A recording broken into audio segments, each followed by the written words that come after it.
Hello class, आज फिर हम बात करेंगे लॉगरिदम की कि लॉगरिदम होता क्या है। तो लॉगरिदम बेसिकली इनवर्स फंक्शन होता है एक्सपोनेंशियल फंक्शन का। मतलब कोई भी एक्सपोनेंशियल फंक्शन दिया है ना, उसको आपको इनवर्स में लिखना है तो कन्वर्ट हो जाएगा किसमें, लॉगरिदम में कन्वर्ट हो जाएगा। इतना क्लियर। अगर वहीं पे हम देखें कि भाई ये एक्सपोनेंशियल फंक्शन क्या होते हैं, तो एक्सपोनेंशियल फंक्शन आपने देखा होगा जैसे 2 की पावर 3 या 7 की पावर 5 या 12 की पावर 6, मतलब किसी भी नंबर की पावर, उसे हम बोलते हैं क्या, एक्सपोनेंशियल फंक्शन बोलते हैं। हाँ कि ना। अगर यहाँ पे हम देखें कि 2 की पावर 3 हमने जो लिया था शुरू में ही 2 की पावर 3, तो मतलब 2 को 3 बार लिखा गया है। तो 2 यहाँ पे बेस है तो बेस को 3 बार लिखेंगे, 2 मल्टीप्लाई 2 मल्टीप्लाई 2। क्यों? क्योंकि इसकी पावर कितनी थी, 3 थी। ठीक, तो 2 की पावर 3 को लिखा 2 इंटू 2 इंटू 2, हमको मिल गया क्या, 8 मिल गया। हाँ कि ना। तो आप कह सकते हैं कि यहाँ पे 2 बेस होगा, 3 पावर होगा और 8 क्या होगा, नंबर होगा। अगर इसको हम अल्फाबेट के टर्म में लिखे तो हम लिख सकते हैं 2 को बेस में b, ठीक ना, पावर को हम लिख सकते हैं y और नंबर क्या लिख सकते हैं, x लिख सकते हैं। तो हम कह सकते हैं कि बेस हमारा क्या बन गया 2, पावर क्या बन गया आपका 3 बन गया। ठीक ना, पावर क्या था 3 था और 3 को हमने क्या लिखा था y, तो y क्या बन गया 3 और x क्या बन गया 8 बन गया।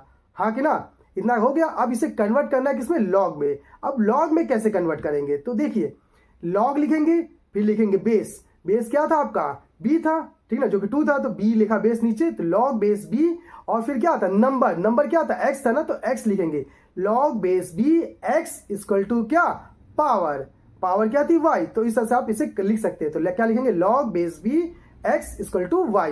इतना क्लियर। इस तरह से हम कन्वर्ट कर सकते हैं। अब यहाँ देखा जाए कि भाई लॉग होते कितने टाइप के हैं, तो बेसिकली हम 3 टाइप के लॉग को देखेंगे।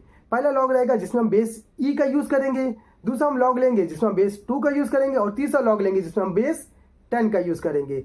तो सबसे पहले हम बात करते हैं बेस 10 वाले लॉग की।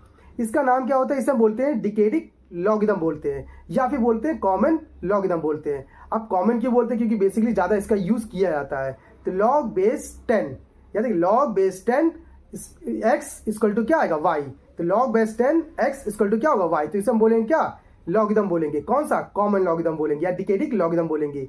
इसे रिप्रेजेंट कर सकते हैं हम LG से भी कर सकते हैं, LG x। इतना क्लियर। वही हम दूसरे वाले की बात करेंगे। दूसरा हमारा कौन सा होता है, दूसरा होता है हमारा नेचुरल लॉगरिदम जिसे हम बोलते हैं LN। नेचुरल लॉगरिदम को बोलते हैं LN बोलते हैं और यहाँ पे बेस हम यूज करते हैं e को, तो log base e x equal to y। अब e क्या होता है, e होता है यूलियन नंबर होता है। अब यूलियन नंबर क्या है, ये कैसा नंबर होता है ना, जो ना ही टर्मिनेटिंग करता है और ना ही रिपीट करता है। इतना क्लियर। तो हम कह सकते हैं कि ये हमारा क्या होता है, इरेशनल नंबर होता है। तो इसकी वैल्यू कितनी होती है e की, इसकी वैल्यू होती है 2.718 समथिंग चला जाता है इसके बाद। इतना क्लियर। तो अगर हम बेस में e यूज कर रहे हैं तो हमारा बनेगा क्या, नेचुरल लॉग बनेगा। रिप्रेजेंट करने की बात है तो रिप्रेजेंट कैसे करेंगे, तो इसे रिप्रेजेंट करेंगे LN से। इतना क्लियर। वही तीसरे अगर लॉग की बात करेंगे तो तीसरा लॉग हमारा क्या होता है, जिसमें हम बेस का यूज करते हैं किसका, 2 का। अच्छा, इसे बोलेंगे क्या, इसे बोलेंगे बाइनरी लॉगरिदम बोलेंगे। बाइनरी लॉगरिदम बोलने की वजह से इसका नाम क्या पड़ जाएगा, या रिप्रेजेंट कैसे करेंगे, LB से, और यहाँ बेस क्या लेंगे, 2 लेंगे, तो क्या बनेगा, log base 2 x equal to y। इतना क्लियर। तो इस तरह से हम समझ सकते हैं भाई इन 3 लॉग के बारे में। वहीं अगर हम रिलेशन देखें कि नेचुरल लॉग और कॉमन लॉग में मतलब रिलेशन क्या है, इनमें रिलेशन क्या बन सकता है, तो बेसिकली देखा जाए लॉग जो नेचुरल लॉग होता है, जो LN होता है ना, उसे अगर आप कन्वर्ट करना चाहेंगे किसमें, कॉमन लॉग में, मतलब जिसमें बेस 10 है, तो सिंपली आपको मल्टीप्लाई करना पड़ेगा 2.303 से। तो क्या बनेगा, LN equal to 2.303 log x, जिसमें आप बेस क्या लेंगे, 10 लेंगे। इतना क्लियर। तो इस तरह से हम इसे कन्वर्ट कर सकते हैं। वहीं अगर बात करेंगे कि भाई लॉग का यूज कहाँ होता है, ठीक है, हम कहाँ इसका यूज कर सकते हैं, इतना जो हम पढ़ रहे हैं इसके बारे में, समझ रहे हैं कि लॉग लॉग लॉग, तो इसका अगर यूज की बात करेंगे तो इसका यूज हो सकता है आपका किसे, कॉम्प्लेक्स, को भी कॉम्प्लेक्स कैलकुलेशन दिया उसे सिंप्लीफाई करने में कर सकते हैं। अगर देखा जाए तो हम इसका यूज कर सकते हैं किसी की भी मैग्नीट्यूड फाइंड करना, किसकी, अर्थक्वेक की हो गया, साउंड की हो गया, इनके मैग्नीट्यूड को फाइंड करना। साथ में हम फिजिक्स में यूज कर सकते हैं रेडियो एक्टिव डीके को निकालने में, हम केमिस्ट्री में यूज कर सकते हैं pH वैल्यू को फाइंड करने में। अब कंप्यूटर साइंस में हम इसका यूज कर सकते हैं लॉगरिदम के रन टाइम को फाइंड करने में, या उसे समझने के लिए, उसे ग्राफ को समझने के लिए।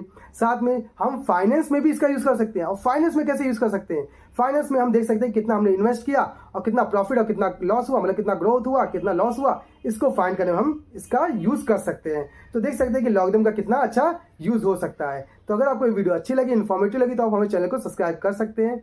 अगर आपके पास मैथ से रिलेटेड कोई प्रॉब्लम है तो हमारी वीडियो में कमेंट करके हमें बता दीजिएगा, उसका सलूशन आपको बता देंगे। तो आज की क्लास के लिए धन्यवाद।